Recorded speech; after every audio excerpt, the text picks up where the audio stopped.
Pemirsa, pertanian merupakan salah satu sektor yang memegang peran penting dalam pertumbuhan ekonomi nasional. Lebih dari itu, pertanian berperan penting bagi ketahanan pangan nasional. Namun demikian, sektor pertanian terancam krisis regenerasi petani akibat minimnya minat generasi muda bekerja di sektor ini. Data BPS menyebutkan pada tahun 2021 ada sekitar 29,59% tenaga kerja di Indonesia bekerja di sektor pertanian, namun jumlahnya terus menurun jika dibandingkan dengan tahun-tahun sebelumnya. Saat ini jumlah petani hanya 38,77 juta jiwa, padahal 10 tahun yang lalu sebanyak 42,46 juta jiwa. Badan Penyuluh dan Pengembangan SDM Pertanian Kementerian Pertanian mencatat petani muda di Indonesia yang berusia 20 hingga 39 tahun hanya berjumlah 2,7 juta orang atau hanya sekitar 8% dari total petani kita 33,4 juta orang.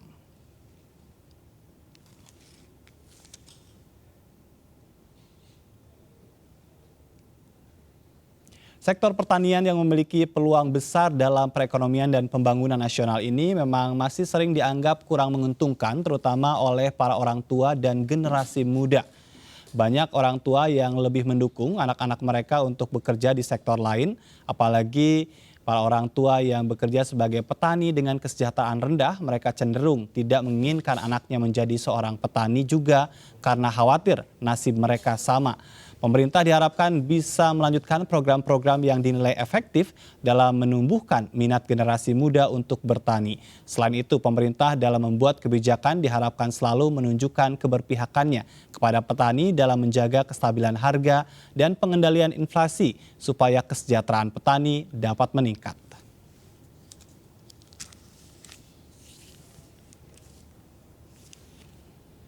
Ya, ada 5 provinsi pemirsa dengan nilai tukar pertanian tertinggi. Di antaranya Riau dengan 144,9 poin, kemudian Bengkulu dengan 140,04 poin, Kalimantan Barat dengan 137,63 poin, Jambi dengan 134,63 poin, dan kemudian Bangka Belitung dengan 131,51 poin. Sementara itu Banten, Jawa Barat, dan daerah istimewa Yogyakarta, Bali, serta NTT menjadi provinsi dengan nilai tukar petani terendah. Ini artinya Indonesia berpotensi mengalami krisis petani.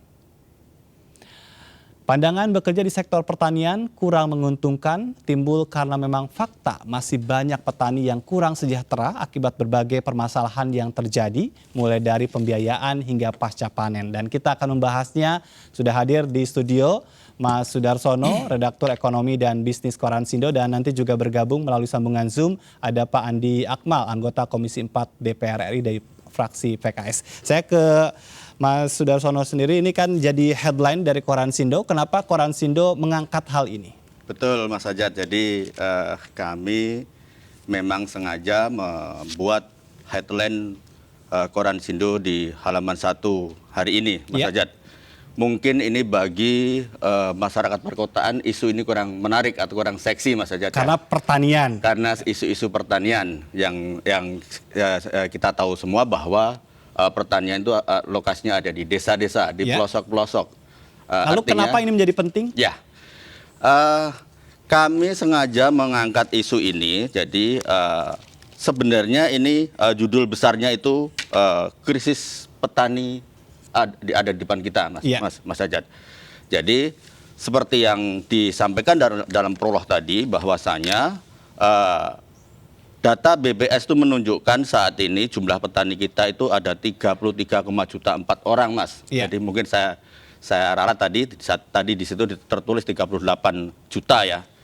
Yang benar 33,4 juta orang. Nah, dari jumlah itu yang berusia 20 sampai 39 tahun, artinya petani-petani muda atau petani milenial, itu sekitar 8% atau 2,7. Sangat kecil sekali ya? Sangat kecil sekali. Nah, mayoritas itu sekitar 30,4 juta orang itu berusia 50 sampai 60 tahun. Itu di situ mencapai 91%. Nah, ini menurut saya menjadi bom waktu apabila kita tidak mencermati ini secara Baik ya. Apa yang mungkin terburuk terjadi jika ini tidak diperhatikan secara Nah, serius? perlu kita ketahui bersama Mas Ajat bahwasanya petani adalah pelaku pertanian, subjek pertanian. Ya. Di situ adalah pertanian secara umum, subjeknya adalah petani. Petani memiliki peran penting bagi pembangunan pertanian di Indonesia. Nah, kita bisa lihat dari data yang disampaikan oleh BPS bahwasanya jumlah yang sekarang 3,4 juta orang itu turun sekitar 9,5 juta dibandingkan 10 tahun yang lalu, Mas. Baik. Artinya sektor ini tidak menarik minat generasi muda kita untuk terjun ke sektor pertanian. Dan jika tidak ditangani secara serius, 10 tahun ke depan ini bisa bisa kita analisa sendiri ya Mas ya. Jadi, untuk mencetak petani itu tidak bisa membalikkan telapak tangan. Ya. Ada prosesnya karena di situ pertanian itu merupakan sebenarnya bisnis juga, Mas. Baik. Tapi yang risikonya tinggi, mulai dari risiko cuaca, resiko setelah gagal panen, resiko setelah hasil panennya belum tentu laku ataupun turun ataupun anjlok. Kita sering melihat mendengar bahwa misalnya bawang merah di Brebes, begitu hasilnya bagus, dan kesejahteraan para petani juga itu kita tahu ya, selama ini masih sangat rendah. Baik, nanti kita coba untuk juga bergabung di sore ini ada Pak Andi Akmal, anggota Komisi 4 DPR RI. Selamat sore Pak Andi. Selamat sore, Assalamualaikum warahmatullahi wabarakatuh. Waalaikumsalam warahmatullahi wabarakatuh. Kita sedang berbicara tentang pertanian dan kita ingin... Sore, Assalamualaikum warahmatullahi wabarakatuh. Ya. Kita ingin komitmen dari DPR sendiri seperti apa melihat potensi krisis petani muda ke depannya, dan tentu ini sangat serius jika tidak ada penerusnya, Pak Andi. Pertama, bahwa memang data menunjukkan ya bahwa petani muda kita ini hanya 8%. Ya. Jadi petani yang ada sekarang ini memang ya petani kolonial ya, petani tua yang berumur 40 tahun ke atas ya sekitar 90% ya. Angkanya itu petani milenial atau petani muda itu hanya 8% ya. Ini saya kira menjadi masalah problem ya, bagaimana masa depan pertanian kita ke depannya gitu. Nah, oleh karena itu tentu kami mendorong agar Kementan atau pemerintah ini bisa menarik para petani-petani milenial ini untuk terjun di pertanian. Bukan hanya di sektor on farm-nya ya, di budidayanya, yang mungkin menurut para generasi muda ini kurang menarik, ya, tapi bisa juga kita tarik mereka terjun di off farm-nya, di di hilirisasinya ya pertanian. Dan saya kira dengan program mekanisasi pertanian yang selama ini sangat gencar ya sudah kita laksanakan, saya kira ini juga sedikit banyak akan berpengaruh terhadap minat generasi muda untuk masuk di sektor pertanian. Baik. Misalnya bagaimana sekarang pengolahan tanah, kemudian penanaman sampai pemanenan sudah menggunakan teknologi modern.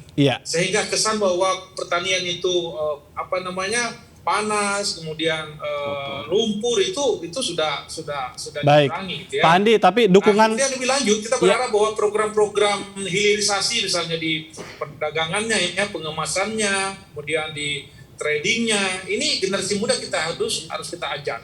Baik. Dan saya kira dengan program kredit usaha rakyat ya ataupun program-program pelatihan magang, ini bisa menjadi salah satu upaya daripada pemerintah untuk menarik generasi muda terjun di pertanian seperti itu, Mas.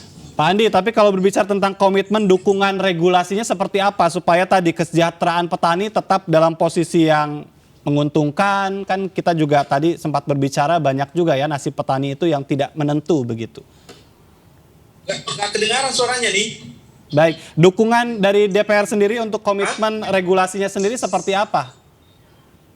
Sebentar. Baik, ini nampaknya memang lagi di jalan nih ya Pak Andi itu. Tapi kalau berbicara tadi ya tentang ada banyak hal yang coba untuk dilakukan, kalau menurut Pak Mas Sudarsono, ini apakah memang sudah berjalan atau masih memang baru wacana? Ya, memang pemerintah dalam hal ini Kementerian Pertanian, Mas Ajat, telah melakukan berbagai upaya untuk mendorong generasi muda, generasi milenial kita itu tertarik bekerja di sektor pertanian. Yeah. Nah, dalam rencana jangka panjangnya itu dalam roadmap-nya ya, roadmap pembangunan Indonesia, pembangunan pertanian di Indonesia, bahwasanya Kementerian Pertanian itu menargetkan di 2019 sampai 2024 itu akan mencetak sebanyak 2,5 juta petani milenial. Nah, itu memang menjadi harapan bagi kita semua, walaupun itu tentu saja terasa kurang kalau seandainya kita melihat data tadi yang menyebutkan bahwa 91% petani kita itu usianya 50 sampai 60 tahun. Dan ini adalah berbagai jenis pertanian ya? Berbagai jenis pertanian. Kalau kita breakdown terlebih lanjut, Mas, ini kita miris juga melihat angka-angka seperti ini. Ya. Bahwa nilai tukar petani 5 besar di provinsi itu ada di Riau, Bengkulu, Kalimantan Barat, Jambi, Bangka Belitung. Ya. Kalau kita lihat di sana itu bukan tanaman pangan, Mas. Artinya bukan padi, bukan jagung ya. Kita makan padi, Mas ya. Ya. Di sana itu perkebunan, dalam hal ini sawit. Memang makanya dengan angka-angka seperti ini mencerminkan bahwa petani sawit itu lebih sejahtera dibandingkan petani-petani tanaman pangan, Mas. Iya. Yang dimana petani-petani tanaman pangan itu terkonsentrasi di Pulau Jawa, di Sumatera Selatan, di Sulawesi Selatan, di Nusa Tenggara Barat, Mas. Iya. Nah, dari sini tidak ada provinsi-provinsi yang saya sebutkan tadi tidak masuk dalam 5 besar NTP ini, nilai tukar petani. Baik, artinya memang kalau berbicara tentang sumber daya pangan, ketahanan pangan ini juga sangat beresiko. Betul. Ya. Kita bisa impor terus kalau nggak ada petaninya. Betul. Nah, ini juga sangat ironis di masa pandemi ini, Mas. Ya. Itu salah satu sektor yang penopang perekonomian atau penyelamat ekonomi secara nasional itu pertanian, Mas. Yang menyelamatkan justru sebetulnya pertanian. Jadi walaupun kita tuh dihajar sama pandemi yang kita WFH ya setiap sekian lama, petani tetap ke sawah, Mas. Petani tetap menanam padi. Nah, karena dengan itu perekonomian kita tetap di sektor pertanian nih, Pak, itu tetap tumbuh. Di kala sektor-sektor lain jasa, perdagangan, pariwisata, industri semuanya tiarap, Mas. Iya, kita mengakui itu ya, karena bagaimanapun selama PPKM tetap makan, beli sayur, tetap harus cari lauk pauk begitu kan. Tapi sektornya kurang diperhatikan. Menurut saya sebenarnya pemerintah sudah memperhatikan, Mas. Tapi menurut saya masih kurang insentif yang diberikan pemerintah itu masih kurang. Baik. Masih kurang. Apa yang paling mendasar yang menurut Koransindo bisa tangkap dari anak-anak muda kita kenapa tidak mau turun untuk bertani? Sebenarnya jawabannya dari tahun ke tahun ya itu aja, Mas. Bahwa di sektor pertanian, terutama sektor tanaman pangan, Mas ya, beda dengan subsektor perkebunan atau hortikultura, itu nasib mereka agak lebih baik. Kita tahu bahwa petani-petani sawit kita relatif lebih sejahtera dibandingkan petani-petani padi kita atau petani-petani subsektor tanaman pangan. Namun yang menjawab pertanyaan Mas Ajat tadi, kenapa generasi muda kita tidak tertarik di sektor pertanian?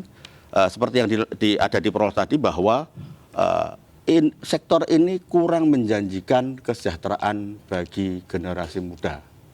Atau gengsinya kurang juga? Selain itu juga, tapi sebenarnya kalau soal gengsi, pemerintah sudah melakukan mekanisasi pertanian sebagaimana yang disampaikan oleh Pak Akmal tadi. Iya. Walaupun belum semua, Mas ya, karena itu juga ada digitalisasi tadi ya. Betul. Tapi image bahwa petani itu kotor, petani itu panas-panasan, petani itu miskin, itu masih melekat di hati kita semua, Mas, terutama masyarakat umum secara umum lah. Ya, baik. Kita kembali ke Pak Andi Akmal. Pak Andi masih terhubung? Iya. Ini dukungan regulasi untuk dari DPR sendiri untuk supaya pertanian ini tetap bisa menjadi sektor yang membanggakan. Karena kan pasti ada nasib petani yang kadang harga turun naik begitu. Ini seperti apa? Jadi saya sepakat tadi sama Pak Darsono ya bahwa dukungan pemerintah ini belum maksimal. Kita lihat dari anggaran Kementan ya, 32 triliun sekarang tinggal 14 triliun. Subsidi pupuk juga banyak dikurangi dari 30 triliun menjadi sekarang tinggal 25 triliun ya. Ini saya kira tentu membuat kita menjadi agak miris juga ya. Dari DPR sendiri kita sudah membuat undang-undang pelindungan petani ya, di mana di dalam klausa itu bahwa petani harus dilindungi, harus diberikan bantuan saprodi, kemudian harganya juga harus dibeli pada saat HPP. Tapi kan kenyataan di lapangan pada saat panen raya, jagung sama gabahnya petani tidak bisa dibeli oleh Bulog, karena Bulog tidak punya kemampuan untuk itu. Makanya kami menganggap bahwa pemerintah ini belum menjalankan undang-undang yang semestinya ya, undang-undang melindungi daripada pertanian kita. Gimana kita mau menarik generasi muda kita untuk sektor pertanian kalau pemerintah sendiri tidak maksimal memberikan dukungan? Sementara kita tahu bahwa sektor ini sangat besar menyerap tenaga kerja kita ya. Dan pada saat pandemi ini berhasil ekspor 16% ke luar negeri. Di mana pada saat sektor lain pada tiarap, itu kata Pak Sudarsono ya. Ini saya kira menjadi catatan kita bahwa potensi kita sebagai negara agraris di pertanian, ya kan? Sehingga ini menjadi sektor andalan kita, sektor dasar kita. Ya kita harus berupaya agar ini menjadi menarik. Ya kan, sistem misalnya konsep korporasi petani, ya kan, harus dibuat klaster-klaster yang mana nantinya bisa menaikkan nilai tambah daripada petani kita. Nah, kalau pertanian kita sudah menarik, kemudian juga menghasilkan uang, tentu generasi muda kita akan berpaling ke sana, ya gitu. Jadi nggak cukup mekanisasi, tapi harus didorong oleh kebijakan negara, politik anggaran, ya kan. Kemudian yang kedua ada kepastian harga. Ya kan? Jangan petani kita disuruh berproduksi, tanam-tanam, tapi pada saat panen raya tidak ada yang beli. Ini masalah. Dan ini seperti itu, Mas. Diharapkan para anggota Dewan terus mendorong pemerintah ya untuk mewujudkan tadi yang disampaikan oleh Pak Andi itu ya. Iya, kami akan terus berteriak dan mendorong, membuat regulasi dan mendorong anggaran untuk sektor pertanian ini, seperti itu. Ya, baik. Terima kasih Pak Andi Akmal sudah berbincang bersama kami. Hati-hati di jalan, Pak. Sama. Ya, baik. Oke, terima kasih ya. Ya, ini memang menarik ya, tapi poin penting apa lagi yang mungkin ingin ditekankan oleh Koran-Sindo dengan mengangkat tema ini? Soal ketahanan pangan, Mas. Ini menurut saya jauh lebih penting daripada hanya sekadar penopang perekonomian nasional secara makro ya. Seperti setelah saya sampaikan tadi bahwasanya sektor pertanian adalah penyelamat perekonomian Indonesia di kala pandemi. Keywordnya seperti itu, Mas. Cuman menurut saya ada sesuatu yang jauh lebih penting lagi, yaitu soal ketahanan pangan. Tidak hanya menopang perekonomian secara nasional, tetapi juga berperan dalam ketahanan pangan nasional. Bayangkan, Mas, kalau seandainya, lah kita negara kaya, misalnya kita sendiri secara pribadi ataupun negara kita punya cukup uang untuk membeli bahan makanan. Kita bisa impor seberapapun kita mau. Tapi kalau seandainya di dunia ini tidak ada negara yang menghasilkan pangan, ketahanan pangan kita akan terancam. Punya uang pun kalau pertaniannya nggak ada, mau makan apa ya? Betul. Baik, dan ini tidak instan, ini harus program. Pembangunan pertanian tidak bisa dengan membalikkan telapak tangan atau hanya seperti di industri, walaupun industri cukup waktu juga, tapi industri menurut saya jauh lebih mudah dalam membangun industri dibandingkan membangun pembangunan pertanian. Ini akan panjang kalau berbicara tentang sesuatu yang memang sangat penting, tapi waktunya juga. Nih Pak Sudarsono, terima kasih banyak sudah bergabung pada sore hari ini. Dan pemirsa, kami masih akan kembali dengan informasi penting lainnya. Tetaplah di MNC News.